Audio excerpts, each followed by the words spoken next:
They say justice is blind, but in the Metropolitan Police Department, it had become something far worse. Corrupted, calculated, and cruel. For decades, a hidden network of officers had perfected the art of destroying lives with a badge, training rookies to see threats where none existed. They thought they had the perfect recruit in Officer Savannah Mitchell, young, ambitious, and willing to learn their playbook. Then one Thursday afternoon, she arrested Darnell Washington.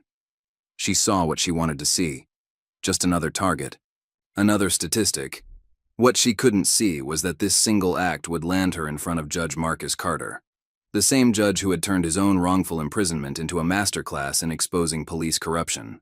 The man they called the Scale, because in his courtroom, justice wasn't just blind, it was inevitable. Now, as her carefully constructed world crumbles under the weight of video evidence, Officer Mitchell is about to learn why corrupt officers still whisper his name when cases land on his desk. Just before we get back to it, I'd love to know where you're watching from today. And if you're enjoying these stories, make sure you're subscribed, because tomorrow's special episode is one you definitely don't want to miss. Officer Savannah Mitchell adjusted her freshly pressed uniform in the rearview mirror of her patrol car, admiring how the morning sun glinted off her newly pinned badge. The Metropolitan Police Department parking lot was already filling up for the morning shift, but she'd arrived early, not out of enthusiasm for learning from her seniors, but to show them she was already a step ahead. First day on patrol solo, she muttered to herself, practicing the confident smile she'd perfected through 4 months of field training. Time to show them what real police work looks like. As she strode through the precinct doors, several veteran officers nodded in greeting. Sergeant Thompson, a weathered man with salt and pepper hair and 23 years on the force, stepped away from the coffee machine to intercept her. "Mitchell," he called out, his tone carrying the weight of experience. "Got a minute before briefing?" Savannah's smile didn't waver, though internally she fought the urge to roll her eyes. "Of course, Sergeant," she replied, her voice honey-sweet but lined with steel. Thompson gestured to a quiet corner of the break room. "Look, I know you're eager to get out there, but remember what we discussed during training. This isn't River Creek anymore. The city's different, more complex. Take time to learn the neighborhoods, understand the community." "With all due respect, Sergeant," Savannah cut in, her smile tightening. "I graduated top of my class at the academy. I think I can handle whatever comes my way." The memory of her father's words echoed in her mind.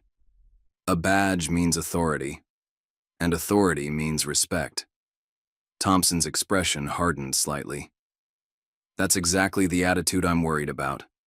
Mitchell, this job isn't about—" The briefing room door opened, and Lieutenant Chen's voice carried through the precinct. "Roll call in 5. "We'll finish this later," Thompson said. But Savannah was already walking away, her boots clicking purposefully against the linoleum floor. The briefing room filled quickly with the usual morning chaos. Officers trading, stories from the night shift, rookies comparing notes, and veterans claiming their usual seats.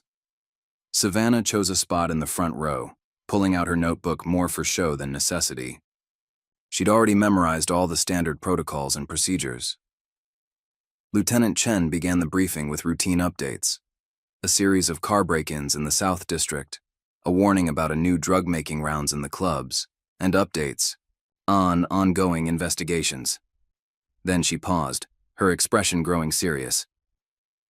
"One more thing before assignments," Chen announced. "Judge Marcus Carter is presiding over several of our cases this month.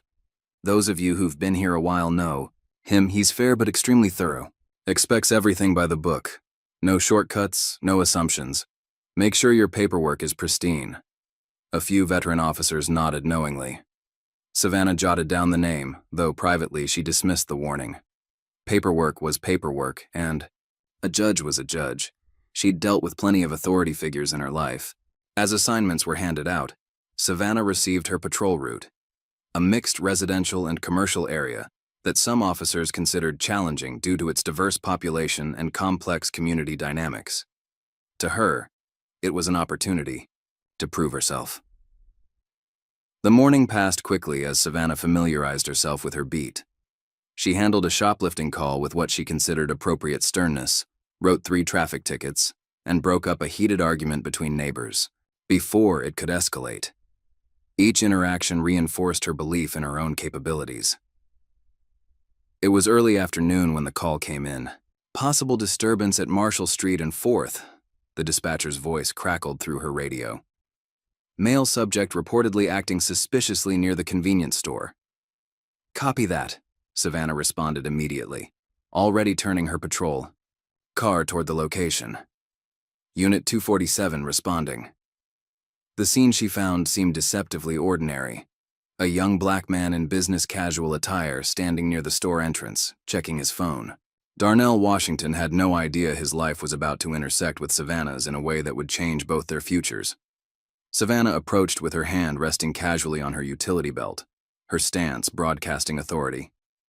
"Sir, I'm going to need you to step away from the entrance." Darnell looked up from his phone, surprised. "Excuse me?"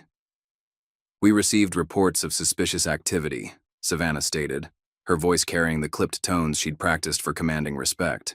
"What's your business here?" "I'm waiting for my sister," Darnell replied, maintaining his composure despite his growing confusion.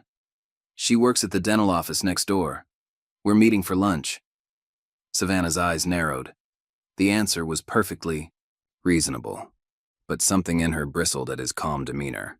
In her mind, compliance meant nervous deference. "I'm going to need to see some ID. May I ask why?" Darnell's question was polite but direct. "I'm just standing here." "Sir, are you refusing to comply with a lawful order?" Savannah took a step closer, her hand tightening on her belt. "No, I'm simply asking, hands where I can see them." Savannah's voice rose sharply, drawing the attention of passers-by. Some pulled out their phones, sensing the situation deteriorating. What happened next would be debated in detail during the coming days. Savannah would claim Darnell made a sudden movement. Video evidence would later show him slowly reaching for his wallet, clearly stating his intentions. But in that moment, Savannah saw what she expected to see, what her preconceptions told her to see. Minutes later, Darnell Washington was in handcuffs, charged with resisting arrest, while bystanders recorded the incident on their phones. His sister emerged from the dental office to find him being placed in the back of a patrol car, her lunch break transformed into a nightmare.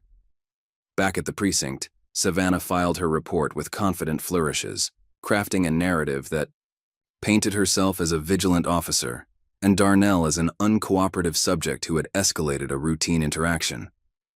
She barely noticed the concerned glances from her colleagues as she described the incident in the break room. "Had to show him how we handle things in the city," she boasted, missing the way Thompson and Chen exchanged worried looks. "Can't let them think they can just ignore an officer's commands." Meanwhile, across town, Darnell's mother, Patricia Washington, sat in the modest office of Marcus Williams, a local defense attorney known for handling civil rights cases. Her hands trembled as she described the phone call she'd received from her daughter. "My son has never been in trouble," Patricia insisted, her voice tight with controlled emotion. "He's an accountant, Mr. Williams. He was just waiting for his sister to go to lunch." Marcus Williams listened intently, his expression growing more concerned as he reviewed the preliminary report and witness statements on his tablet. "The arresting officer is Savannah Mitchell," he noted. "New to the force, it seems." "Does that help us?" Patricia asked hopefully. "It might," Marcus replied carefully, "especially since this case has been assigned to Judge Carter's court." Across the city in his chambers, Judge Marcus Carter was already reviewing the day's cases when Darnell Washington's file came across his desk. The judge's dark eyes moved methodically over the report, his decades of experience allowing him to spot the subtle inconsistencies, the places where the narrative felt too neat, too practiced. He paused on Officer Mitchell's name, noting it was her first solo arrest. Something about the language in her report caught his attention. The way she emphasized her authority and Darnell's perceived defiance while glossing over the actual sequence of events. "Ms. Carson," he called to his clerk, "please pull Officer Mitchell's training records and any available footage from this incident. I think we need to look at this one carefully." The next morning, as Savannah strutted through the precinct sharing her version of events with anyone who would listen, she remained oblivious to the gathering storm. She dismissed a senior officer's attempted advice about proper escalation procedures and laughed off another's suggestion that she might want to review her body cam footage before the hearing. "Trust me," she said, leaning back in her chair during lunch break. "Once Judge Carter sees how I handled that situation, he'll understand. We can't let people think they can just question our authority whenever they feel like it." "Mitchell," Sergeant Thompson tried one last time. "Judge Carter isn't—" I know," she waved him off. "He's thorough, he's fair, he expects everything, by the book. But at the end of the day, he'll understand that I'm just doing my job, keeping the streets safe."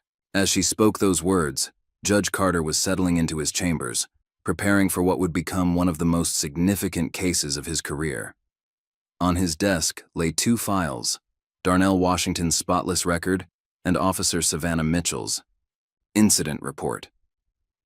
Between them sat a USB drive containing multiple angles of video footage that told a very different story than the one Savannah had written. The judge thought back to his own youth, to moments when authority had been wielded as a weapon rather than a responsibility. He pulled out his legal pad and began making notes, preparing for a hearing that would test not just one rookie officer's arrogance, but the very foundations of justice and accountability in his courtroom. The stage was set. In 48 hours, Officer Savannah Mitchell would stand in Judge Carter's courtroom, armed with nothing but her misplaced confidence and a fabricated narrative. She had no way of knowing that her first solo arrest would become a turning point, not just in her career, but in the ongoing national conversation about power, prejudice, and the true meaning of justice. As the sun set over the city, three people prepared for the coming storm in very different ways. Darnell Washington sat in his mother's living room, surrounded by family, trying to maintain his faith in a system that had already failed him once. Judge Carter worked late into the night, carefully reviewing precedents and procedures, knowing that what was coming would require all of his experience and wisdom. And Savannah Mitchell went home to her apartment, polishing her badge and rehearsing her testimony, completely unaware that her world was about to change forever. The hearing was set for Monday morning, 9 a.m. sharp, in Judge Marcus Carter's courtroom. Justice was about to wear a face that Officer Savannah Mitchell never expected to see. Monday morning arrived with a weight of expectation hanging in the air. The courthouse steps were already busy with the usual morning crowd when Officer Savannah Mitchell climbed them two at a time, her boots clicking against the worn marble. She'd spent extra time on her appearance, uniform pressed to military precision, badge polished to a mirror shine, blonde hair pulled back in a regulation bun without a single strand out of place. Several of her colleagues from the precinct were already gathered in the hallway outside courtroom 4B. Sergeant Thompson stood apart from the group, his expression grim as he watched Savannah approach. "Mitchell," he called out quietly. "A word?" Savannah checked her watch, still 20 minutes before the hearing. "Sure, Sarge, but make it quick. I want to review my notes one more time." Thompson led her to a quiet alcove. "Last chance to amend your report, if there's anything you want." "To clarify, seriously?" Savannah cut him off with a laugh that echoed too loudly in the marble hallway. "I appreciate the concern, but my report is perfect. Everything happened exactly as I wrote it." "Even with the video evidence?" "Videos don't show everything," Savannah replied, her tone dismissive. "Judge Carter will understand that we have to make split-second decisions in the field. Besides, I heard he's tough but fair." Thompson's weathered face tightened. "You're not listening." The heavy courtroom doors opened and a bailiff emerged. "All parties in Washington versus the city. Judge Carter's court is now in session." Savannah straightened her shoulders and flashed Thompson a confident smile. "Watch and learn, Sarge." Inside, the courtroom was filling quickly. Darnell Washington sat at the defense table with his attorney, Marcus Williams. His family occupied the first row behind him, his mother Patricia, sister Michelle, and several other relatives. They were dressed formally, their faces composed, but tense. Savannah strode to the prosecution's table where the city's attorney, James Morton, waited. He was reviewing a thick file, his forehead creased with concern. "Officer Mitchell," he murmured as she sat down. "I need to know if there's anything in these videos that might contradict your report. Anything at all." "Mr. Morton," Savannah replied, her voice carrying a hint of condescension. "I assure you, all rise." The bailiff's voice cut through the murmured conversations. "The Honorable Judge Marcus Carter presiding." Judge Carter entered with measured steps, his black robe flowing around him. He was tall, with close-cropped gray hair and dark skin that showed its age in distinguished lines around his eyes and mouth. Those eyes, sharp and observant, swept across the courtroom as he took his seat. "Be seated," he said, his voice deep and clear. "We're here today regarding the matter of Washington versus the city, concerning an arrest made by Officer Savannah Mitchell on Thursday afternoon. Mr. Williams, you may proceed with your motion." Marcus Williams stood, straightening his tie. "Your Honor, we move to dismiss all charges against Mr. Washington and request an immediate investigation into Officer Mitchell's conduct during this arrest. We have video evidence from multiple sources showing that my client was fully compliant, and that Officer Mitchell escalated the situation without cause." "Objection!" Savannah blurted out, half rising from her chair. Judge Carter's gaze fixed on her. "Officer Mitchell in my courtroom. Objections come from the attorneys, not the witnesses." "Mr. Morton?" The city attorney placed a restraining hand on Savannah's arm. "No objection, Your Honor. However, we maintain that the videos don't show the complete context of the interaction." "We'll examine that context thoroughly," Judge Carter replied.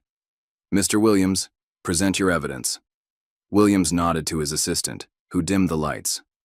A large screen descended from the ceiling, and the first video began to play.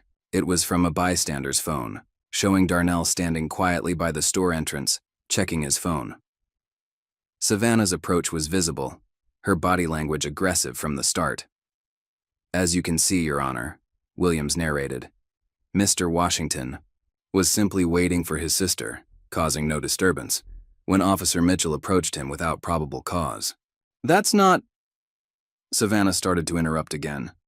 "Officer Mitchell," Judge Carter's voice carried a note of warning, "interrupt these proceedings one more time without being addressed, and I will hold you in contempt. Is that clear?" Savannah's face flushed. "Yes, Your Honor," she managed, though her jaw remained tight. The video continued, showing the escalation exactly as it had happened. Darnell's calm questions, Savannah's increasingly aggressive responses, the moment when she claimed. He made a threatening movement. "Now," Williams said, "let's compare this to Officer Mitchell's body cam footage." The second video started, and Savannah felt her confidence waver for the first time. The angle was different, but the story it told was the same. Worse, her own. Voice sounded different than she remembered. Harder, more confrontational. "Note the timestamp, Your Honor," Williams continued. "Officer Mitchell claims in her report that Mr. Washington exhibited suspicious behavior for several minutes before she approached. The video shows she initiated contact within seconds of arriving." Morton shifted uncomfortably beside Savannah. "Your Honor, while the timing may be slightly off, we maintain that Officer Mitchell had reasonable suspicion based on the call she received." "About that call," Williams interjected. "We've subpoenaed the dispatch records. The complaint came from a payphone, and when investigators tried to follow up, they found no one in the area who had actually witnessed any suspicious behavior. We believe Officer Mitchell either fabricated the call or responded to a deliberately false report without proper verification." Savannah's face grew hot. She hadn't expected them to trace the call. The truth was, she'd seen Darnell from her patrol car and decided he looked out of place.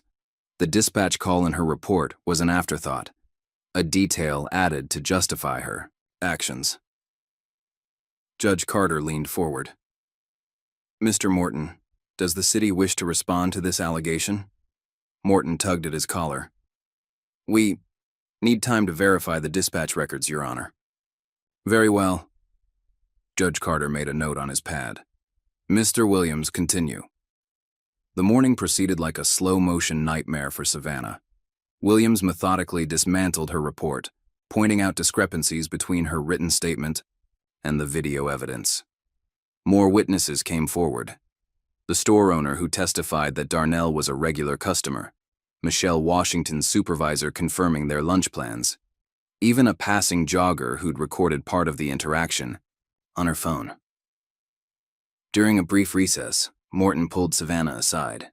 "This is bad," he whispered. "You told me you had probable cause.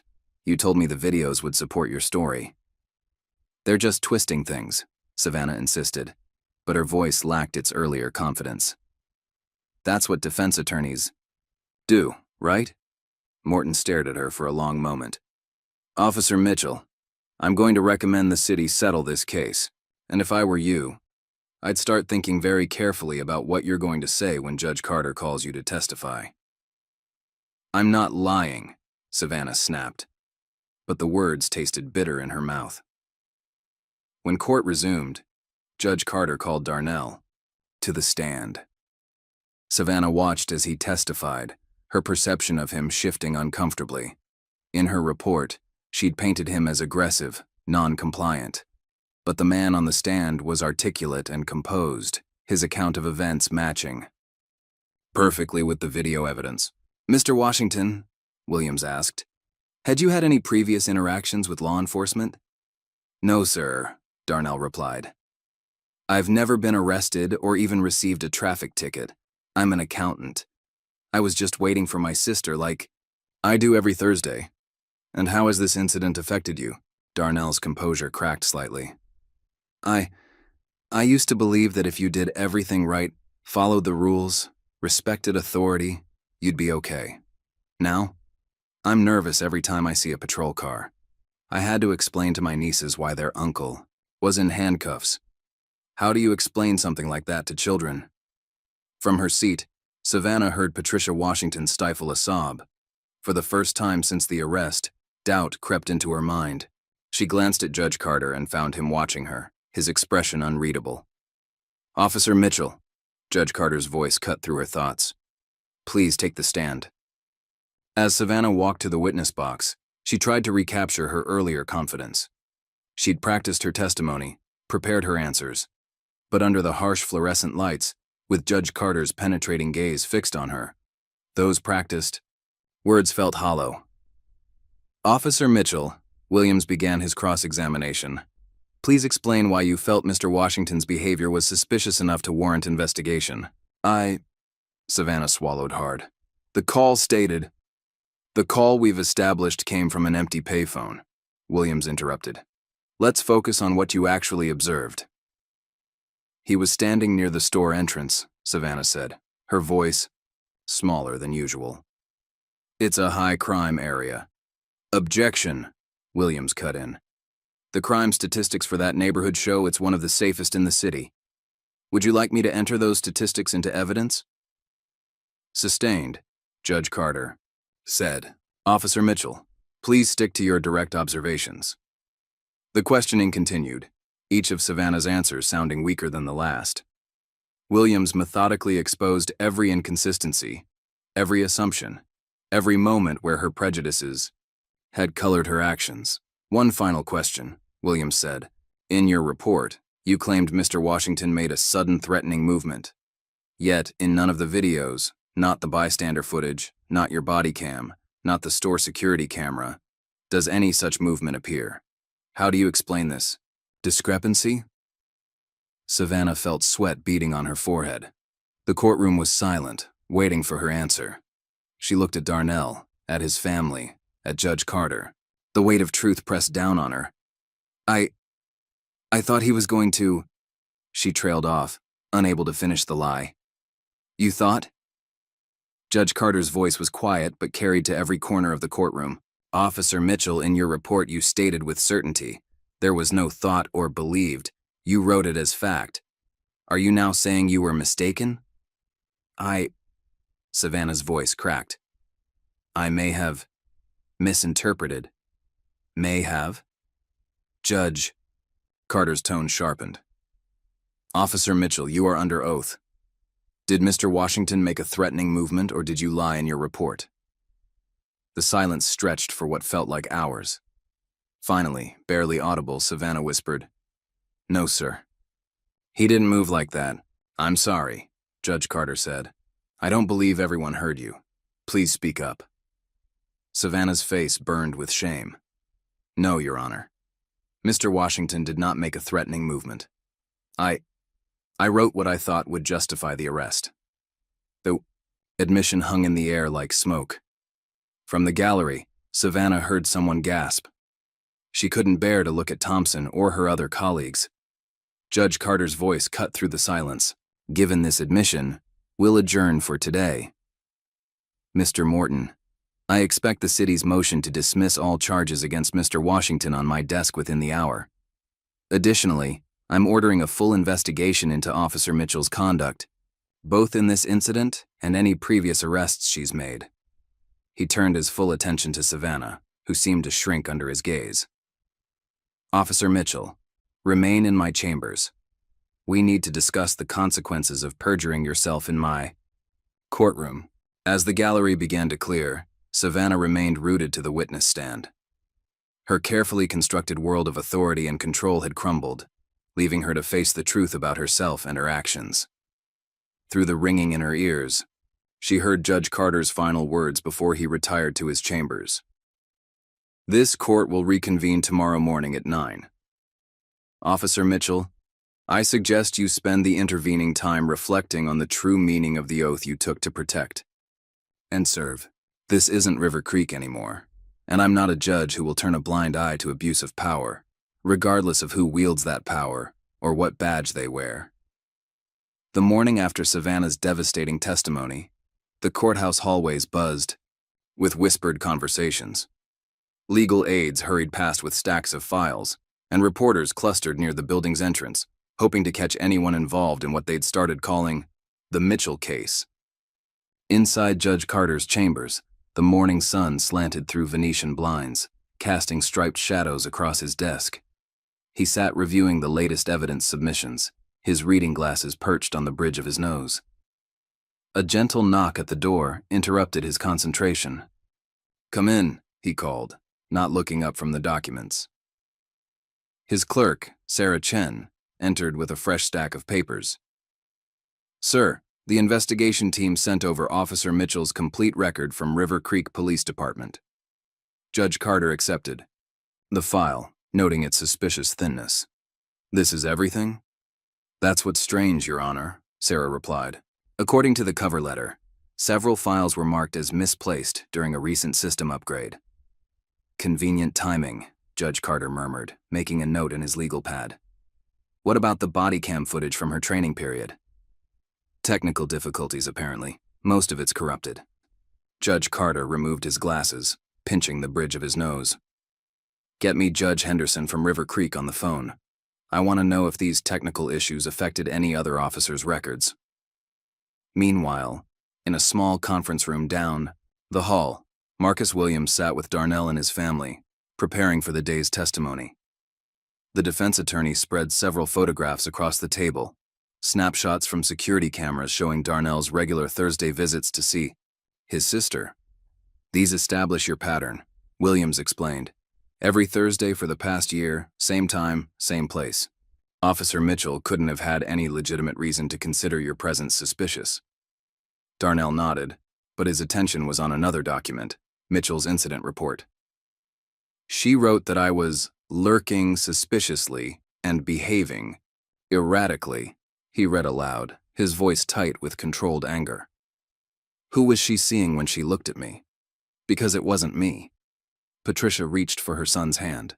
"Baby, some people see what they want to see." "That's exactly what we're going to prove today," Williams said, pulling out another file. "We've got testimony from 6 other people Officer Mitchell arrested during her training period. All of them tell similar stories." Across town at the Metropolitan Police Department, Sergeant Thompson sat in Lieutenant Chen's office, both of them reviewing Mitchell's training evaluations. The atmosphere was tense, heavy with the weight of missed warning signs. "Here," Thompson said, pointing to a note he'd made 3 weeks into Mitchell's training. "Showed concerning bias in subject interactions. Recommended additional diversity training." Chen frowned. "What was the response?" "Got overruled. Her test scores were too good, and we were short-staffed. Thompson's face showed the burden of that compromise. We should have pushed harder. Don't start that, Chen warned. We're not here to shoulder Mitchell's guilt. We just need to make sure we catch everything now. Back in the courtroom, people filed in slowly, the morning's tension palpable. Savannah sat at the prosecution table, her uniform still pristine, but her posture markedly different from the previous day. Gone was the swagger, replaced by a rigid stillness that spoke of sleepless nights and uncomfortable revelations. Judge Carter entered, and the bailiff called the court to order. Be seated, the judge said, his voice carrying its usual measured authority.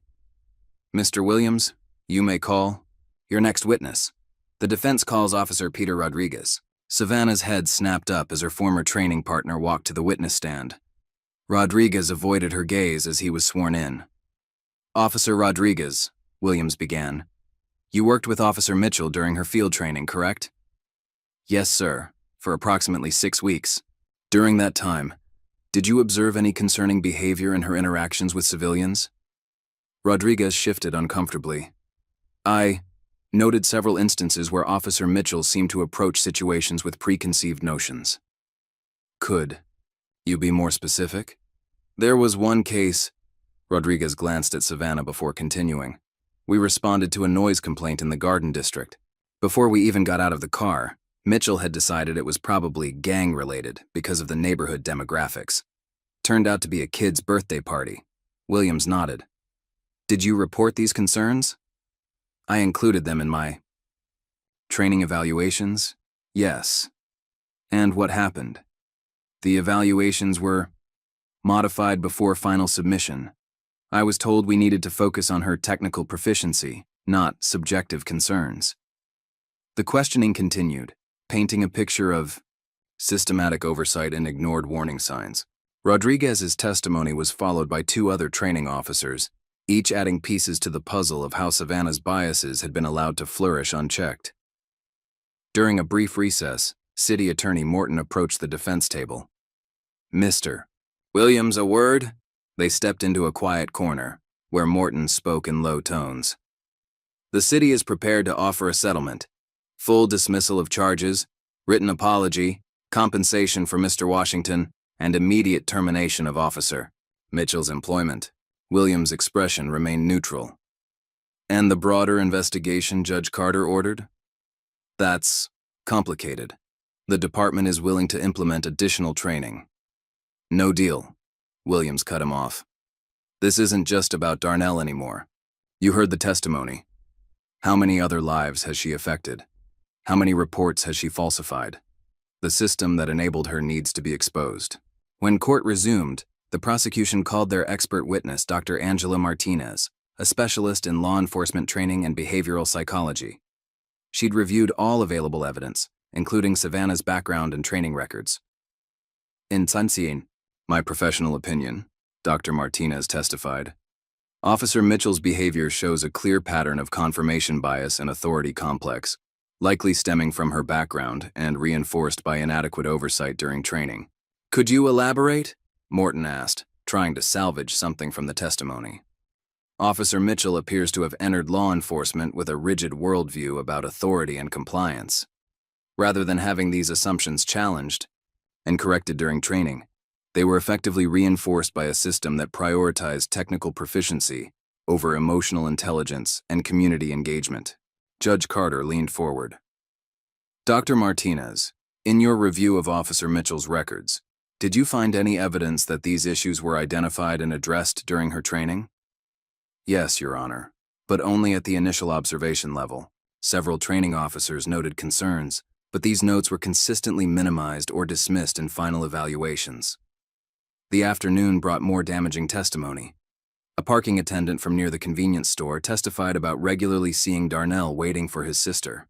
The store owner provided months of security footage showing the same Thursday pattern. Each witness added another crack to Savannah's already crumbling narrative. Finally, Williams called his last witness of the day, Michelle Washington, Darnell's sister. Ms. Washington, Williams began, please tell us about your Thursday lunches with your brother. Michelle's voice was steady but emotional. "We started having lunch together after our father passed away last year. Dad always said family needs to stay connected, so every Thursday, Darnell would wait for me outside my work, and we'd go to lunch. Sometimes we'd just talk about our week, sometimes about Dad. It was our way of keeping his memory alive. And on the day of the incident, I was running a few minutes late because of a patient emergency. I tried to text Darnell, but by the time I got outside," Michelle paused, composing herself. "By the time I got outside, he was already in handcuffs. I tried to explain to Officer Mitchell that he was my brother, that we did this every week, but she wouldn't listen. She just kept saying he was resisting arrest, but he wasn't. He wasn't doing anything wrong." The courtroom was silent as Michelle described watching her brother being placed in the patrol car, the helplessness she felt, the frantic call to their mother. Savannah stared at her hands, unable to look up as Michelle's testimony continued. "Did this incident affect your Thursday lunches?" Williams asked. We haven't been able to do them since," Michelle admitted, tears finally spilling over. "Darnell won't come to that area anymore. We tried once last week, but he had a panic attack just parking his car. Officer Mitchell didn't just arrest my brother that day. She took something precious from our family." As Michelle stepped down from the witness stand, Judge Carter called for the day's final witness, Detective Sarah Martinez from Internal Affairs. "Detective," Judge Carter addressed her directly, "what has your investigation revealed about Officer Mitchell's prior arrests?" "Your Honor, we've identified 13 arrests during her training period that show patterns similar to Mr. Washington's case. In each instance, the initial cause for contact was questionable, and the situation escalated primarily due to Officer Mitchell's approach and attitude." "And the body cam footage from these incidents?" "Most of it is unavailable, sir, either not properly uploaded or corrupted in the system. However, we've located civilian recordings of 3 incidents that directly contradict Officer Mitchell's written reports." Judge Carter's expression darkened. "And who was responsible for maintaining these records?" "That's where it gets complicated, Your Honor. The chain of custody shows multiple handlers, unclear protocols, and a pattern of technical glitches that seem to affect certain officers' footage more than others. The implications of systemic issues hung heavy in the air." Judge Carter made several notes before addressing the courtroom. "We'll adjourn for today. Tomorrow morning, I want to hear from the department's records supervisor and IT manager. Detective Martinez, please ensure they have full documentation ready regarding these technical issues and chain of custody protocols." As people began filing out, Savannah remained seated, the weight of the day's revelations visible in her posture. Her confident facade had crumbled entirely, replaced by a growing understanding of the damage she'd caused. Judge Carter watched her for a moment before speaking. "Officer Mitchell," she looked up, startled. "I expect you back here tomorrow morning. There are still questions you need to answer." "Yes, Your Honor," she whispered. In the gathering dusk outside the courthouse, 3 conversations took place simultaneously. In his chambers, Judge Carter spoke quietly with his clerk about subpoenaing records from River Creek. In the parking lot, Darnell hugged his sister, both of them finally allowing themselves to hope for justice. And in a dimly lit stairwell, Sergeant Thompson found Savannah sitting alone, her head in her hands. "Mitchell," he said softly. She looked up, her eyes red. I never meant." "I know," Thompson replied, sitting beside her. "But meaning to hurt people and hurting them anyway. Sometimes that's worse. Because it means you didn't even think enough about them to consider how your actions would affect their lives." The truth of his words settled over her like a heavy blanket. In the growing darkness, Officer Savannah Mitchell began to understand that the real measure of authority wasn't in how much power you could wield, but in how carefully you wielded it. Dawn broke over the city courthouse, painting the stone facade in shades of amber. Inside his chambers, Judge Marcus Carter sat reviewing a stack of newly acquired documents, his morning coffee growing cold beside him. Each page seemed to add another layer to what had started as a simple case of police misconduct. Knock at his door preceded Sarah Chen's entrance. "Your Honor, the files you requested from River Creek arrived overnight." Carter accepted the thick manila envelope, noting the expedited delivery stamp. Judge Henderson came through. Yes, sir. She also included a personal note. Sarah handed over a sealed letter. Carter read it quickly, his expression darkening.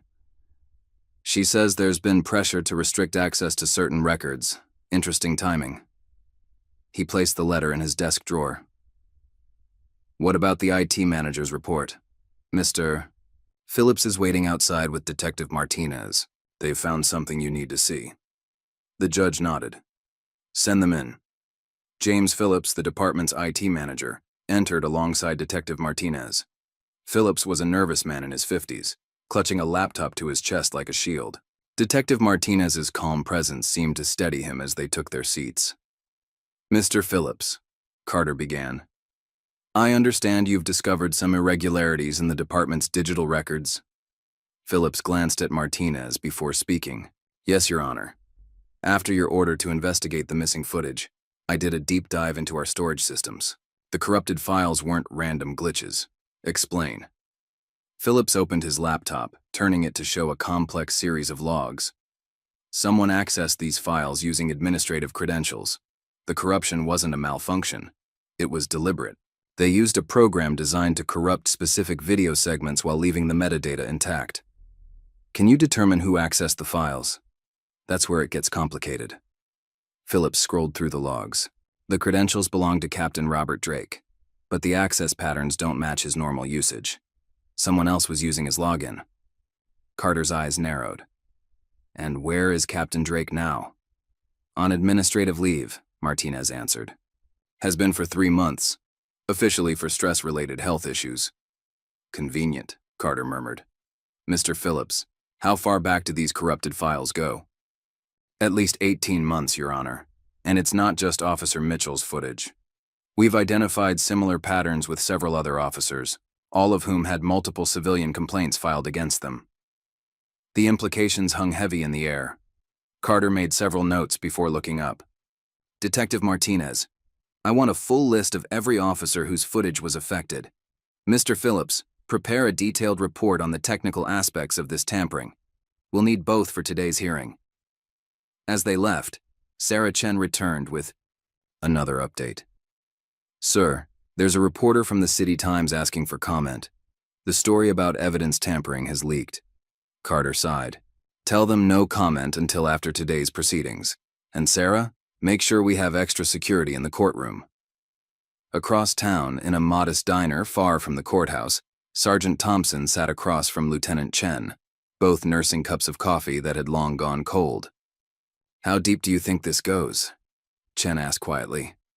Thompson glanced around the nearly empty diner. Remember last year when Internal Affairs tried to implement that new body camera review protocol? Chen nodded. It got shut down. Budget concerns, they said. Budget had nothing to do with it. They were afraid of what they'd find. Thompson pulled out his phone, showing Chen a series of emails. I've been keeping records, Lisa. Every time I reported concerns about an officer, every complaint that got buried, every technical issue with the footage. Why didn't you come forward sooner? And report it to whom? The same people who were burying the evidence? Thompson's voice carried years of frustration. But now, with Judge Carter involved, Chen studied her old friend's face. You're going to testify. Someone has to. Mitchell isn't the disease. She's a symptom. Back at the courthouse, the morning session began with an unusual tension in the air. The gallery was packed, with several journalists among the spectators. Savannah sat at the prosecution table, looking smaller than ever in her uniform. Judge, Carter entered, his expression grave. Before we proceed, I want to address some new developments in this case. Mr. Williams, Mr. Morton, approach the bench. As the attorneys came forward, Carter spoke in low tones. Gentlemen, given the evidence of systematic tampering with police records, I'm expanding the scope of this hearing. Mr. Morton, I understand this puts the city in a difficult position. Morton tugged at his collar. Your Honor, my instructions, from the City Council, need to be reassessed in light of this new evidence. Carter cut him off. I'm giving you 1 hour to consult with your superiors. This is no longer just about Officer Mitchell. When the attorneys returned to their tables, Carter addressed the courtroom. Detective Martinez, please take the stand. Martinez was sworn in, her professional demeanor a stark contrast to the nervous energy filling the room. Detective, Carter began, please share your findings regarding the department's handling of digital evidence. Martinez outlined the technical details Phillips had discovered, explaining how the selective corruption of footage had created blind spots in oversight. As she spoke, Savannah seemed to shrink further into herself, realizing she'd been a small piece in a much larger puzzle. And what about Officer Mitchell's cases specifically? Carter asked. We've reviewed all 13 cases previously identified, Martinez replied. In each instance where footage was corrupted, we found civilian recordings that contradicted the official reports. Additionally, we've discovered 27 more cases with similar patterns during her training period. A murmur ran through the courtroom. Savannah's head snapped up, shock evident on her face. She hadn't known about many of these cases, incidents her training officers had handled while she watched, learning their methods. Your Honor, Williams stood. Given this new evidence, the defense moves to add several witnesses to our list. Individuals from these newly discovered cases. Granted, Carter replied. Mr. Morton? The city attorney looked uncomfortable. Your Honor, the city requests a brief recess to... Denied, Carter cut him off. Detective Martinez, please continue. As Martinez detailed the pattern of misconduct, a larger picture emerged. It wasn't just about one rookie officer's prejudices. It was about a system that had cultivated and protected those prejudices. During the lunch recess, Savannah found herself alone in a courthouse bathroom, splashing cold water on her face. The door opened, and she looked up to see Michelle Washington's reflection in the mirror.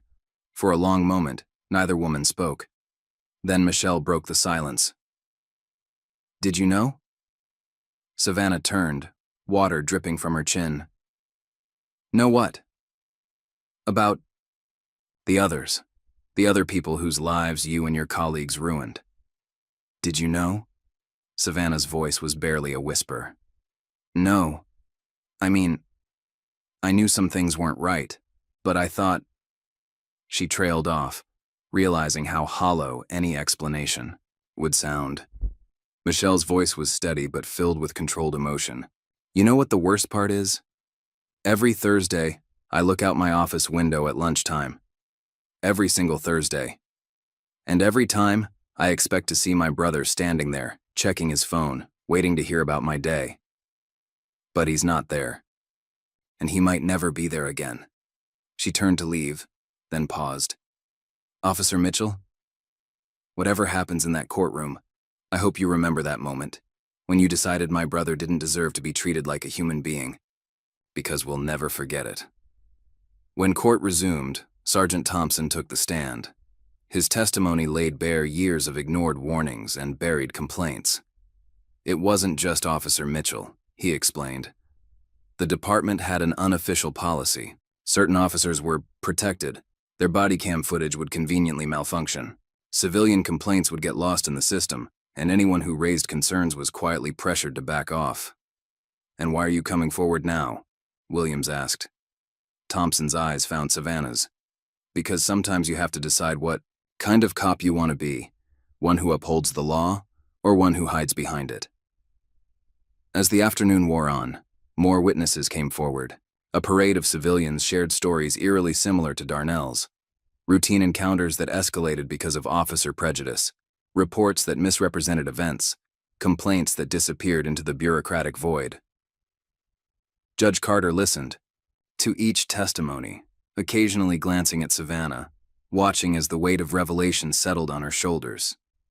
She'd entered his courtroom believing she was defending her authority. Now she was witnessing the collapse of everything she'd been taught to believe about that authority.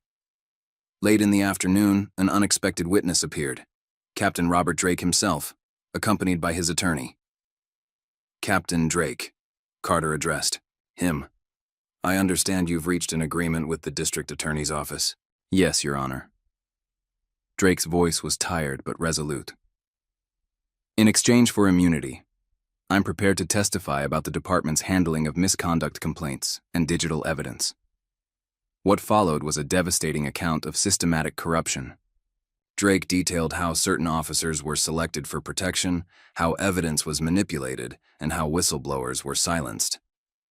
Officer Mitchell, he said at one point, was exactly the kind of rookie we looked for. Ambitious, authority-oriented, and willing to follow the unwritten rules. We paired her with training officers who would reinforce those tendencies. And the missing records from River Creek? Carter prompted. We had contacts there. When we learned about this hearing, we reached out, asked them to minimize certain aspects of her record. As Drake's testimony continued, Savannah felt the last pieces of her worldview crumbling. Every certainty she'd held about her role, her authority, her place in the system, all of it was built on a foundation of corruption and prejudice. Judge Carter called for a brief recess before the day's final witness. In the hallway, Darnell Washington stood with his family, listening to their attorney explain the broadening implications of the case. This isn't just about your arrest anymore, Williams told them. Judge Carter's going to use this case to force a complete overhaul of the department's oversight systems. And Officer Mitchell? Patricia Washington asked. Williams glanced toward where Savannah sat alone on a bench, staring at nothing. She's a small piece of a bigger problem, but sometimes it takes a small piece to bring down the whole structure. When court resumed, Judge Carter addressed the packed gallery. Given today's revelations, this hearing will be expanded into a full investigation of departmental practices. Mr. Morton, I understand the City Council has requested time to prepare a formal response. Yes, Your Honor. They're prepared to announce a complete review of all affected cases and implement new oversight procedures. That's not enough, Carter replied firmly. I'm appointing a special master to oversee this investigation. Every case involving corrupted evidence will be reviewed. Every officer named in Captain Drake's testimony will be investigated, and every victim of this systemic abuse will have their day in court. He turned to where Savannah sat, looking lost, in her now wrinkled uniform. Officer Mitchell, while you are not solely responsible for this institutional failure, you are not absolved of your actions. I'm ordering your immediate suspension pending a full review of your conduct. Additionally, you will participate in the investigation, sharing everything you know about these practices. Savannah nodded numbly, understanding that her career in law enforcement was effectively over. As for Mr. Washington's case, Carter continued, all charges are dismissed with prejudice. Mr. Williams, you may file your civil suit at your convenience. The evidence presented here will be preserved for those proceedings. As the judge prepared to adjourn, Savannah suddenly stood. Your Honor, may I say something? Carter studied her for a moment before nodding, briefly. Savannah turned to face the Washington family. Her voice trembled but grew stronger as she spoke. I'm sorry. Not just for what I did to Mr. Washington, but for everything I represented. I thought authority meant never having to question. Yourself. I was wrong, and I'll spend the rest of my life trying to make up for that mistake. Judge Carter let her words hang in the air before making his final statement. This court is adjourned until Monday morning, when we'll begin examining the full scope of this misconduct. I remind everyone present that this investigation is ongoing, and all evidence is to be preserved. As people filed out of the courtroom, Savannah remained standing, watching as Darnell and his family left together, Michelle's words echoing in her mind. Every Thursday, she thought, understanding finally the true weight of what she'd done, not just to one family, but to countless others whose stories were only now coming to light. Outside, the setting sun cast long shadows across the courthouse steps. Judge Carter watched from his chamber window as reporters gathered, knowing that tomorrow's headlines would tell only part of the story. The real work, the slow, painful process of rebuilding trust and accountability, was just beginning. Rain drummed against the windows of the precinct's records room as Savannah hunched over a computer terminal, her fingers flying across the keyboard. The clock on the wall showed 2:17 a.m., but she barely noticed.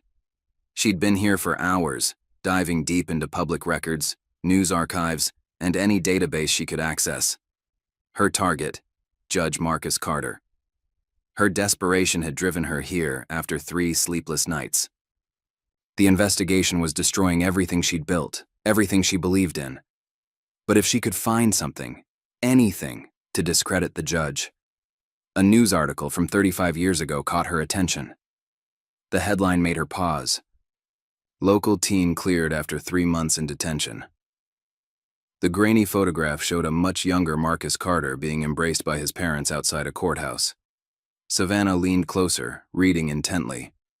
According to the article, 17-year-old Marcus Carter had been wrongfully arrested for a convenience store robbery. Despite multiple witnesses placing him at a school event during the crime, he'd spent 3 months in juvenile detention before being cleared. Her phone buzzed. A text from Kevin Nash, a journalist she'd contacted earlier. Got your message. Meet me at Riverside Diner in 20?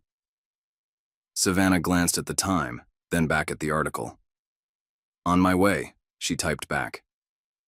The diner was nearly empty when she arrived, the fluorescent lights harsh against the rain-streaked windows. Nash sat in a corner booth, laptop open, coffee cooling beside him. He was younger than she expected, probably fresh out of journalism school, hungry for his first big story. Officer Mitchell, he greeted her, eyes bright with anticipation. You said you had something on Judge Carter. Savannah slid into the booth, pushing a thumb drive across the table. His juvenile record was sealed, but I found newspaper coverage. Did you know he was arrested as a teenager? Nash's fingers hovered over his laptop keys. That's public record. What makes it newsworthy? Think about it, Savannah pressed. A judge who was wrongfully arrested as a teen, now presiding over cases involving police misconduct. How can he be impartial? You think he's biased against law enforcement because of his past? I think the public deserves to know about potential conflicts of interest. The words felt rehearsed, hollow. Nash was already skimming through the files. This is interesting, but it's thin. We'd need more to make it a story. What if I told you there were rumors about his time in juvenile detention? Things that didn't make it into the official record? Like what? Savannah hesitated. The next words would cross a line, and she knew it. I heard he might have been involved in some violence while he was inside. Nothing proven, but... Nash's expression shifted subtly. That's a serious allegation. Any evidence? Not yet. But if you start digging... You're asking me to imply a sitting judge has a violent past based on unsubstantiated rumors? Nash closed his laptop. Officer Mitchell, I may be new, but I'm not stupid. This feels like a hit piece. The public has a right to the truth, Nash cut her off, not to manufactured scandals. He stood, gathering his things. For what it's worth, I hope you find a better way through this. Savannah watched him leave, the rejection stinging more than she expected. But she wasn't done. She had other contacts, other journalists who might be more willing to run with the story. By morning, she'd made 3 more calls. Each one ended similarly to her meeting with Nash. But her last contact, a blogger known for controversial takes on local politics, showed interest. Send me what you have, he said. No promises, but I might be able to work with this. Savannah emailed him the files from the precinct computer, adding her own anonymous source quotes about concerns over the judge's objectivity. Her hands shook as she hit send, knowing she was committing career suicide if she was caught. But she felt trapped, desperate for any way to undermine the investigation's credibility. She didn't expect things to move so quickly. By noon, the blog post was live. Exclusive. Judge Carter's hidden past, can we trust his judgment?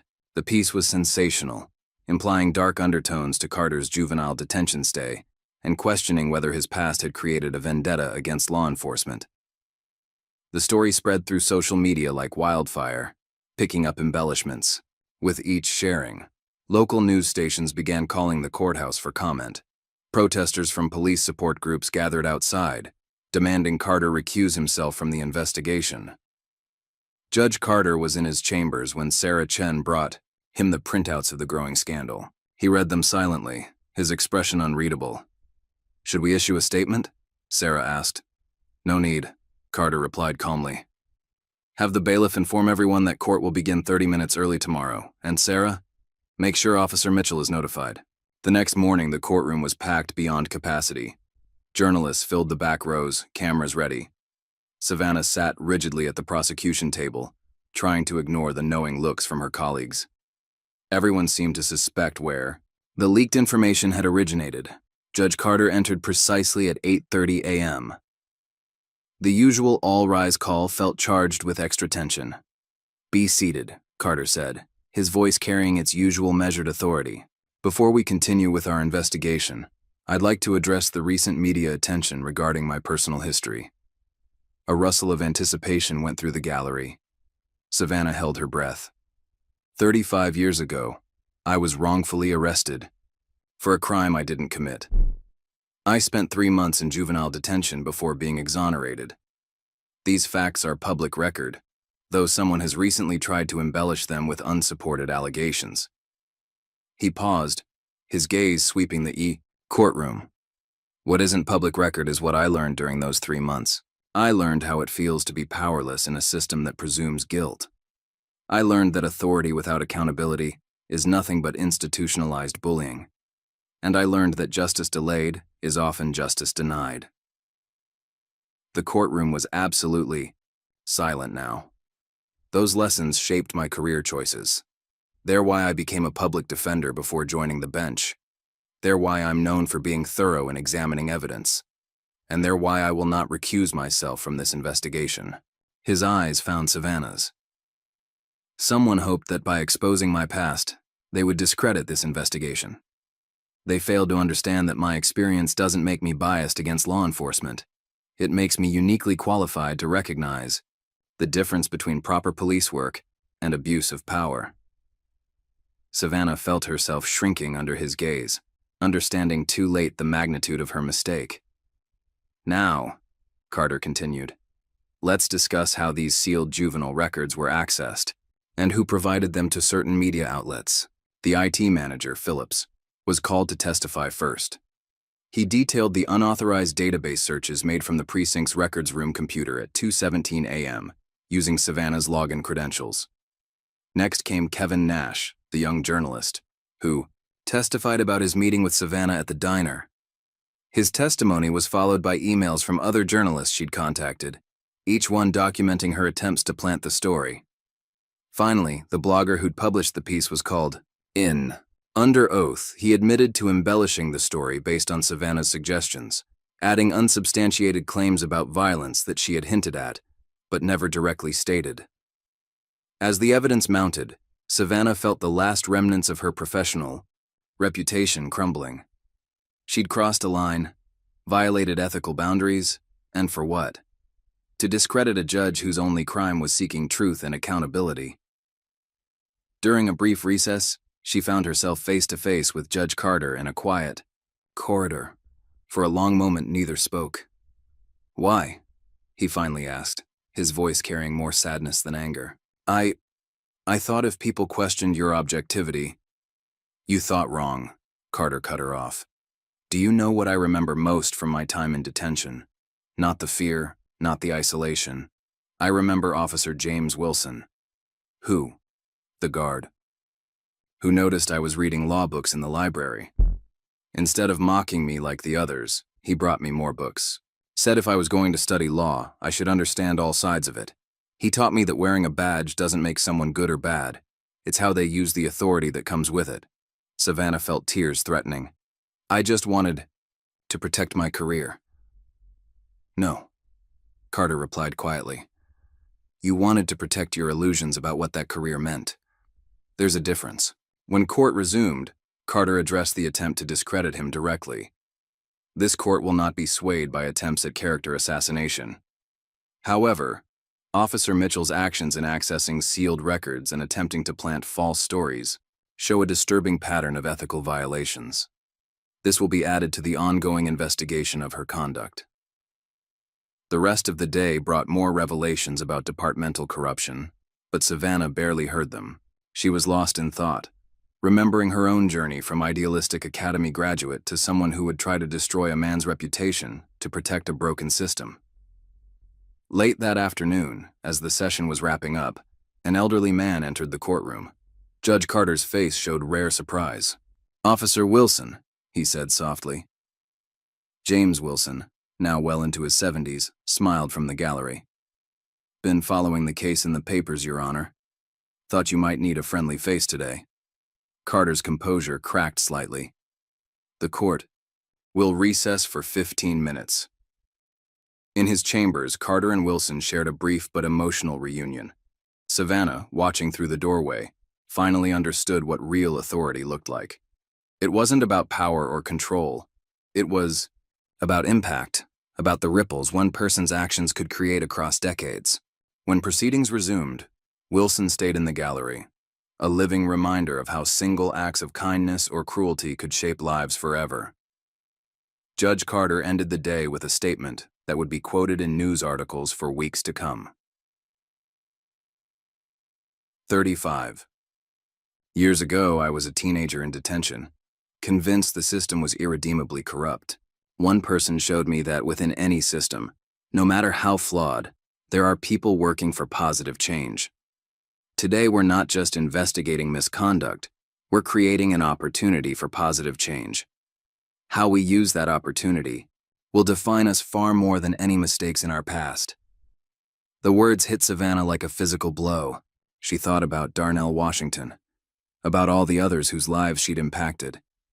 She'd tried to destroy a good man's reputation to protect her own, only to discover that his past made him not weaker, but stronger, more qualified to judge her actions and their consequences.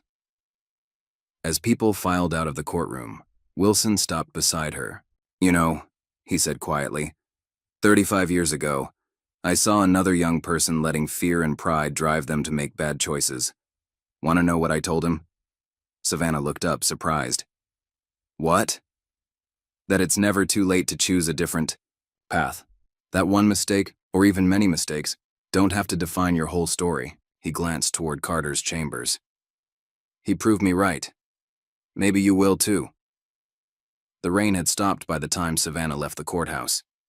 The setting sun broke through the clouds, casting long shadows across the steps. She paused, looking back at the building where her attempts at deception had turned into a lesson about truth, justice, and the long arc of consequence. Her phone buzzed, a message from Marcus Williams, scheduling her deposition for the civil suit.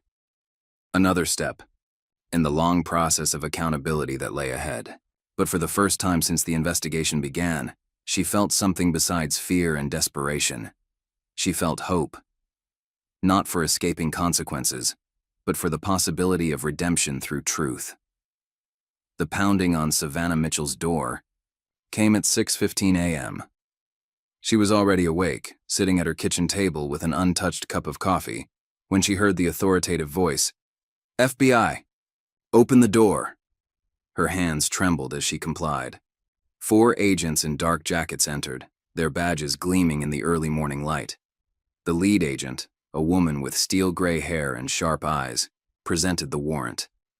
"Officer Savannah Mitchell, you're under arrest for tampering with evidence, obstruction of justice, and conspiracy to violate civil rights under color of law." As they led her out in handcuffs, Savannah noticed her neighbors watching from behind curtained windows. Her cruiser sat in the driveway.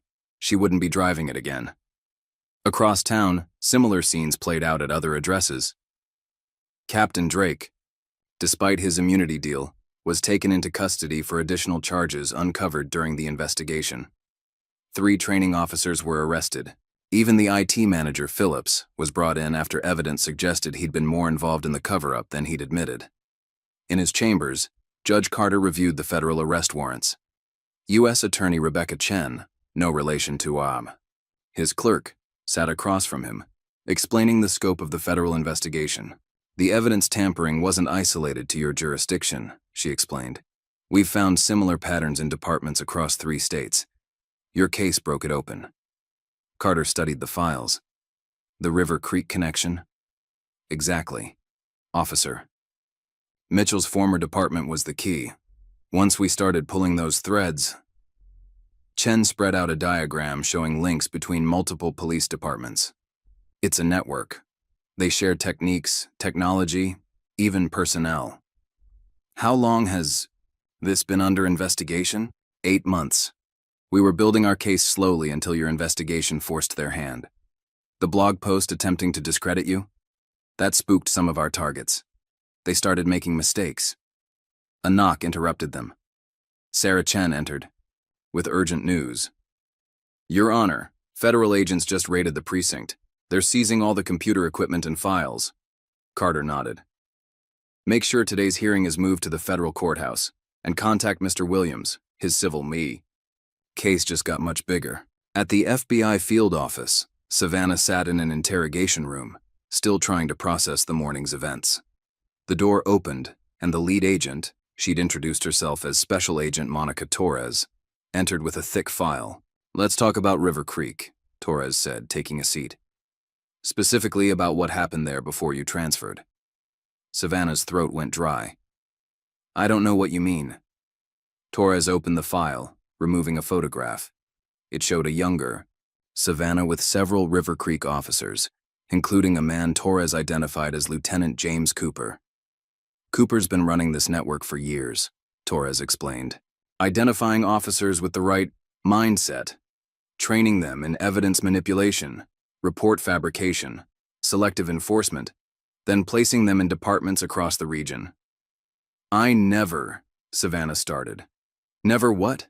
Never knew about the network, or never thought you'd get caught. Torres laid out more photographs. We have everything, Officer Mitchell.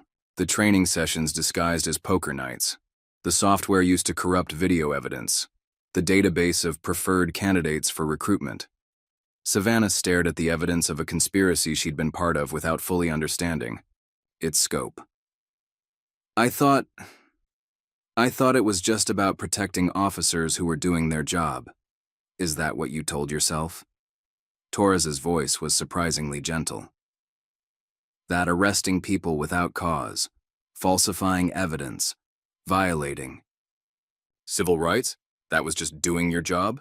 In another interrogation room, Phillips was breaking down. They approached me right after I was hired, he confessed. Said if I wanted to keep my job, I needed to be a team player.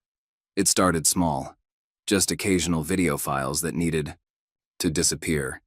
Then they wanted me to install their software. Captain Drake, despite his earlier immunity deal, found himself facing new federal charges.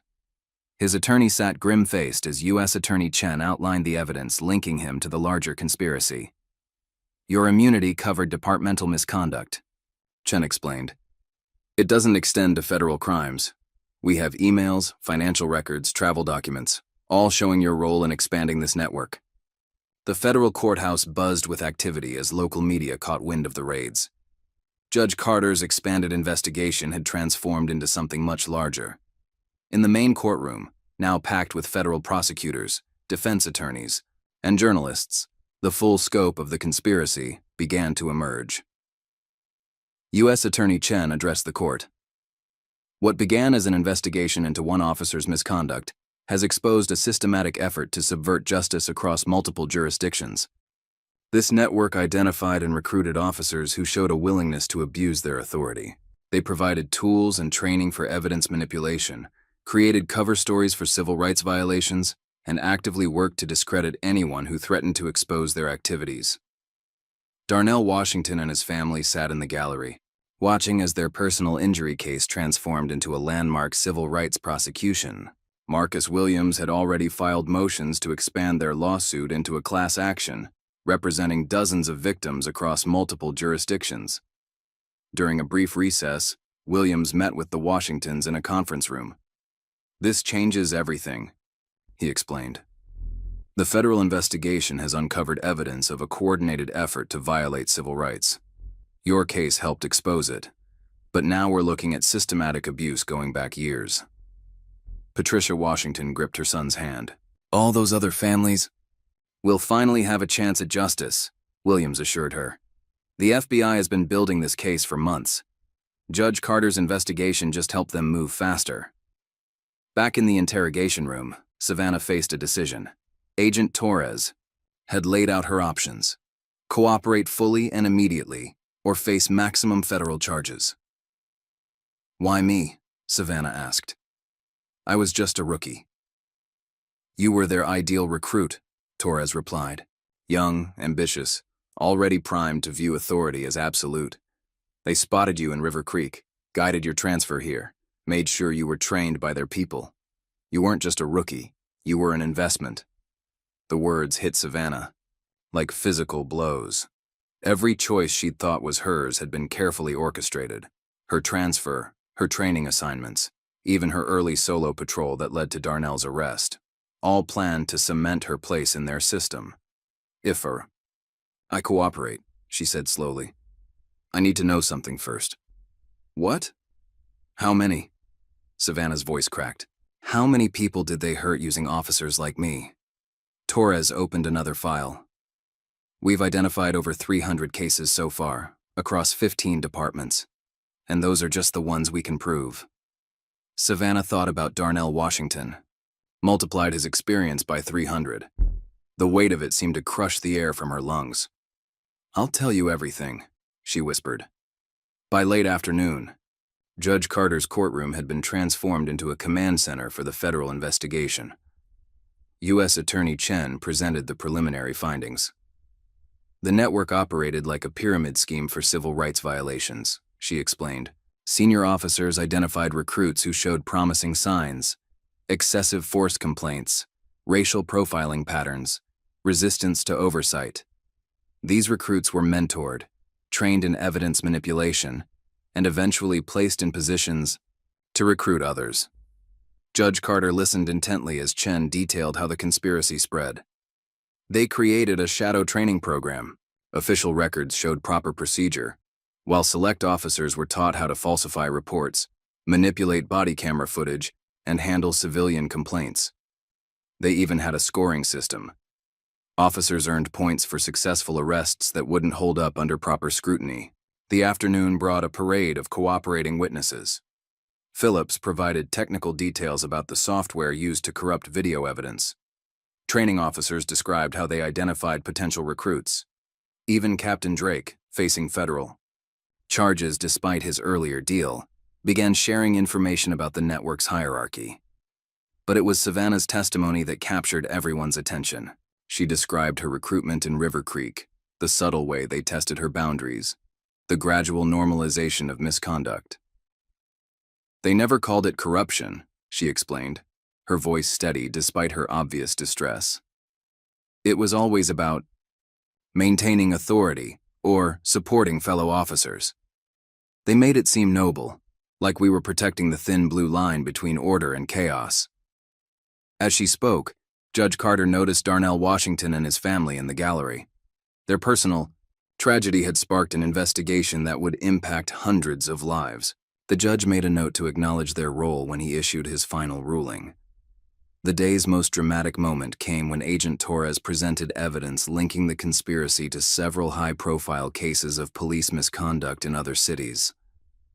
"This wasn't just about individual officers," Torres testified. "This was a coordinated effort to prevent accountability, to maintain systems of oppression under the guise of law enforcement." Savannah listened from the witness stand, each revelation adding to her understanding of how thoroughly she'd been manipulated. The idealistic rookie who thought she was maintaining order had been a pawn in a much darker game. During the final hour, U.S. Attorney Chen outlined the next steps. "We've secured search warrants for 23 additional locations. Federal agents are working with state prosecutors to review every case handled by identified network members. And we're establishing a task force to handle the expected flood of civil rights cases."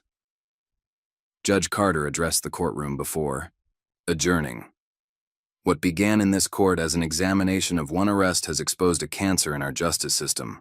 The coming days will be difficult for everyone involved, but sunlight remains the best disinfectant. This court will continue working with federal authorities to ensure that every victim of this conspiracy receives justice." As federal marshals led the arrested officers away, Savannah caught a glimpse of Sergeant Thompson in the gallery. Their eyes met briefly, and she saw not condemnation, but a deep sadness. He'd tried to warn her, to guide her toward a different path, but the conspiracy's influence had been too strong. Outside the courthouse, reporters swarmed the steps as U.S. Attorney Chen held a press conference. Cameras flashed as she announced the formation of a special joint task force to investigate police corruption.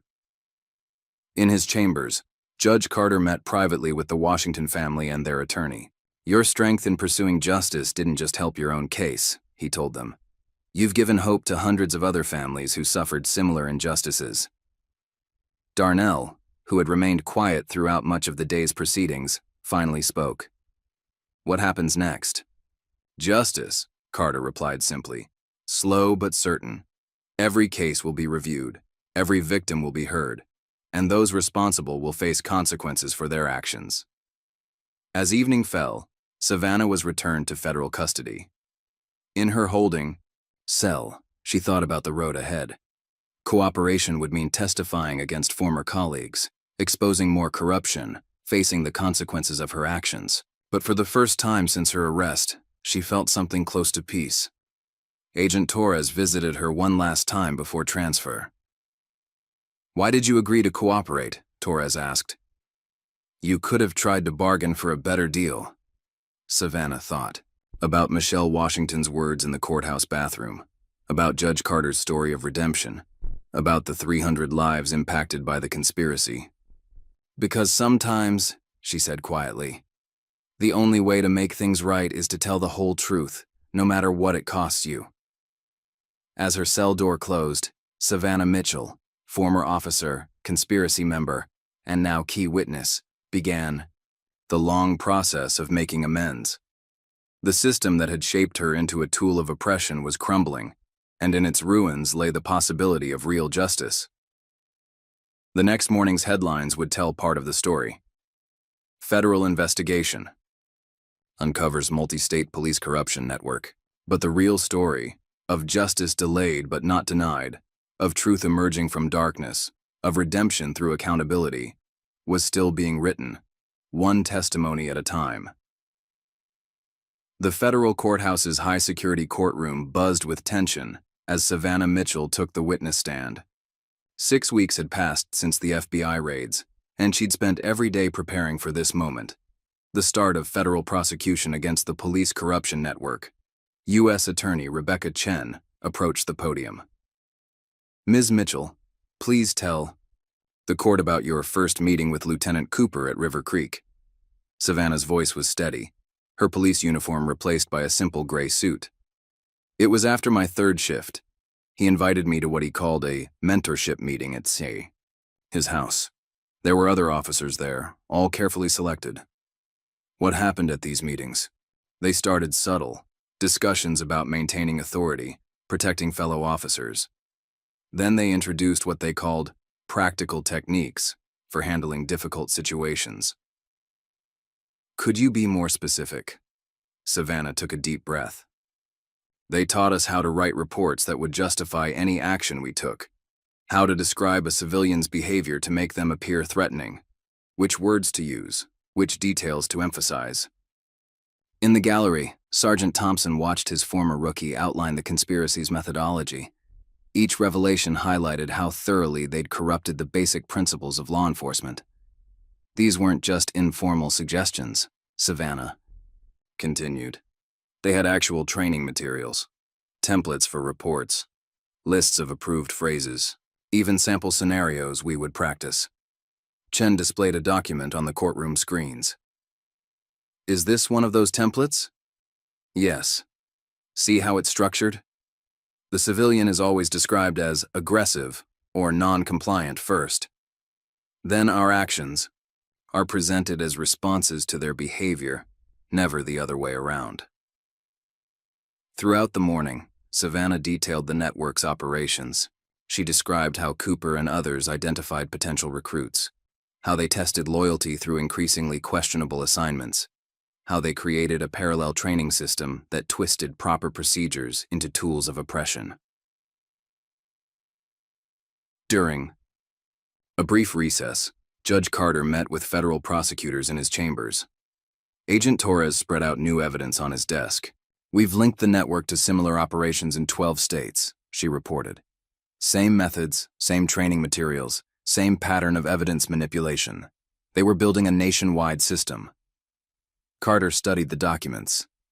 How many officers involved? Conservative estimate, over 500, and those are just the active participants. There are probably twice as many who knew, but stayed quiet. The afternoon session brought Phillips to the stand. The former IT manager had turned state's evidence, providing technical details about the network's digital operations. The software wasn't just for corrupting video, he explained. It was designed to create plausible technical failures. If someone investigated, they'd find what looked like genuine file corruption or system errors. Who provided this software? Chen asked. It came through Cooper, but it was developed by a private company called Blue Line Security Solutions. Phillips paused. A company owned by retired police officials from multiple departments. The revelation sent ripples through the courtroom. The conspiracy hadn't just corrupted active officers, it had created a profitable business model for continuing that corruption. As Phillips testified about technical details, Savannah sat with federal marshals in a secure room, watching on closed-circuit TV. Each piece of evidence showed her how small her role had been in a much larger machine. During her next session on the stand, Chen directed her attention to specific cases. Tell us about Jeremy Torres, Chen prompted. Savannah's composure cracked slightly. 19 years old. I arrested him for suspicious behavior near a convenience store, the same store where I later arrested Darnell Washington. What happened to Mr. Torres? He spent 3 weeks in jail before the charges were dropped. Lost his job. His girlfriend was pregnant at the time. He missed their first ultrasound appointment because he was in custody. And was there any legitimate reason for his arrest? No. Savannah's voice caught. He was just there. But he fit the profile we were taught to target. Young, minority, in what they called a high-value enforcement zone. In the gallery, Marcus Williams sat with several other civil rights attorneys. They'd been compiling similar cases, building a massive class action lawsuit that would eventually include over 300 plaintiffs. The prosecution's case continued with testimony from Cooper's former secretary, who'd secretly documented years of suspicious meetings and conversations. They called it quality control, she testified. Every week, they'd review body camera footage from officers in multiple departments. Not to check for misconduct, to identify officers who showed potential for recruitment. They looked for specific behaviors, attitudes toward civilians, willingness to escalate situations. The evidence mounted. Financial records showing payments to Blue Line Security Solutions, training schedules disguised as routine departmental meetings, performance evaluations that rewarded aggressive enforcement while ignoring civilian complaints. During cross-examination, defense attorneys tried to paint Savannah as an opportunist, turning on her colleagues to save herself. But her testimony remained consistent, her remorse genuine. Yes, I'm testifying in exchange for consideration in sentencing, she acknowledged. But that's not why I'm here. I'm here because people were hurt, hundreds of people, and staying silent would make me complicit in every future abuse this system enables. As the day's session ended, Judge Carter made an unexpected announcement. Tomorrow, this court will hear from those most affected by these actions. The prosecution will present testimony from citizens whose lives were impacted by the network's operations. The next morning, Jeremy Torres was the first to take the stand. Now 21, with a toddler daughter, he described how his wrongful arrest had derailed his life. I lost my job at the warehouse, he testified. 3 weeks in jail, no communication with my employer. By the time I got out, they'd replaced me. My girlfriend's family wanted her to leave me. They thought there must have been a reason for my arrest. Even after the charges were dropped, people looked at me differently. One by one, victims shared their stories. A nurse who lost her license after a falsified drug arrest, a college student whose scholarship was revoked, a small business owner whose reputation was damaged by manufactured charges of disorderly conduct. Savannah forced herself to watch each testimony, to hear every detail of how the system she'd served had destroyed lives. During a break, she encountered Jeremy Torres in a courthouse hallway, accompanied by federal marshals. He studied her for a long moment. "You really didn't see us as people, did you?" "No," she admitted quietly. "We were taught to see threats, statistics, quotas. Never individuals with lives and families and dreams. And now? Now I see too clearly, and I'll spend the rest of my life trying to make it right." The prosecution's case concluded with testimony from civil rights experts who outlined the broader, social impact of targeted enforcement and systemic bias. They presented data showing how the network's operations had disproportionately affected minority communities, creating cycles of distrust and fear. In his closing argument, U.S. Attorney Chen addressed the bigger picture. This case isn't just about corrupt officers or manipulated evidence. It's about the deliberate perversion of justice itself. The defendants didn't just break the law, they systematically undermined the very principles of equal protection and due process. The jury's deliberations lasted 3 days. When they returned, the verdicts were unanimous. Guilty on all counts for Cooper and the other conspiracy leaders. The judge scheduled sentencing for the following month. For Savannah, the hardest moment came after the verdicts, when she met with Marcus Williams and his clients to formally apologize. "I know words aren't enough," she told them. "But I want you to know that every day for the rest of my life, I'll work to repair the damage I helped cause." Williams nodded. "That work begins now. The civil case needs your testimony about specific incidents, policies, and patterns of behavior. It won't be easy." "I understand." Savannah squared her shoulders. "Whatever you need." The civil proceedings brought a different kind of reckoning. Where the criminal trial had focused on the conspiracy's leaders, the civil case exposed the daily impact of their policies. Savannah testified for weeks, detailing how seemingly routine police actions had been weaponized against innocent civilians. During a break in the civil proceedings, she met with her therapist, Dr. Sarah Reynolds, a counselor specializing in law enforcement trauma. "How are you handling the testimony?" Reynolds asked. Savannah stared out the office window. "Every day, I learn about another life I helped destroy, another family traumatized, another community's trust shattered. And how are you processing that?" "I'm not sure I should be allowed to process it," Savannah admitted. "Maybe carrying this weight is part of making amends." "Punishment and redemption aren't the same thing," Reynolds reminded her. "You can acknowledge your guilt while still working toward healing, both for yourself and those you harmed." The civil case concluded with a landmark settlement.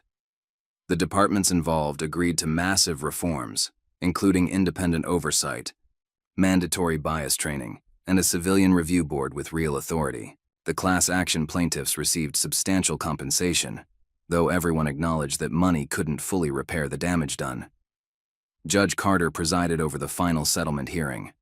His closing remarks would be quoted in law schools for years to come. "Today we've seen justice done in terms of legal remedy, but true justice requires more than verdicts and settlements. It requires a fundamental change in how we view authority, accountability, and human dignity. The officers involved in this conspiracy didn't start their careers intending to become corrupt. They were gradually led down that path by a system that prioritized power over service, control over protection. As we implement these reforms, we must remember that the badge is not a shield from accountability, but a symbol of public trust." In the aftermath, Savannah began working with police reform advocates, sharing her experiences to help identify and prevent similar corruption. She spoke at academy training sessions, her story serving as a powerful warning about the seductive nature of unchecked authority. 1 year after the initial investigation, she was invited to speak at a community reconciliation forum. The audience included many of her former victims, including Darnell Washington and his family. "I won't ask for forgiveness," she told them. "What I did, what we all did, caused harm that can never be fully undone. Instead, I ask for the opportunity to help prevent others from suffering the same injustice. Every day, I work with departments and training programs to recognize and stop the patterns that enabled our abuse of power." Michelle Washington, who still couldn't bring herself to wait outside her office, asked the hardest question: "How do we know this won't happen again?" Because now we know what to look for, Savannah replied. The subtle ways authority can be corrupted. The small compromises that lead to bigger ones. The importance of true accountability. But most importantly, because people like your brother had the courage to stand up and demand justice, no matter the cost. Darnell, who had finally resumed his Thursday lunches with Michelle, at a different location, added his perspective. The system didn't fail just because of corrupt officers. It failed because good people stayed silent. Change happens when we refuse to accept injustice as normal. The forum ended with the announcement of a new civilian oversight committee, led by community members and reform advocates. Sergeant Thompson, who had retired from the force to focus on police reform, served as a technical advisor. As the anniversary of Judge Carter's initial ruling approached, the changes were evident. Body camera footage was automatically uploaded to secure, independent servers. Civilian complaints were investigated by an outside agency. Training programs emphasized de-escalation and community engagement. But the most significant change was invisible. A shift in how authority was viewed and exercised. Officers learned to see their power not as a right, but as a responsibility. Communities began to cautiously rebuild trust with law enforcement. Savannah's sentencing, delayed by her cooperation and testimony, finally arrived. She stood before Judge Carter one last time, having helped dismantle the corrupt system she'd once served. Carter reviewed her contributions to the investigation before speaking. Ms. Mitchell, your actions caused real harm to real people. No amount of cooperation can erase that fact. However, your efforts to expose and reform the system that enabled that harm have been substantial. This court sentences you to 5 years, with 3 years suspended, plus 5 years of supervised release. During that time, you will continue your work with reform advocates and training programs. As she was led away to begin her sentence, Savannah caught a glimpse of Officer James Wilson in the gallery, the man who had once shown Judge Carter a different path. He nodded slightly, acknowledging that even in the darkness of corruption, there was always a chance for light to break through. The story of one rookie officer's journey from blind authority to conscious accountability became part of a larger narrative about justice, reform, and the ongoing work of building trust between law enforcement and the communities they serve. It wasn't a happy ending. There was too much damage for that. But it was something equally important: a new beginning.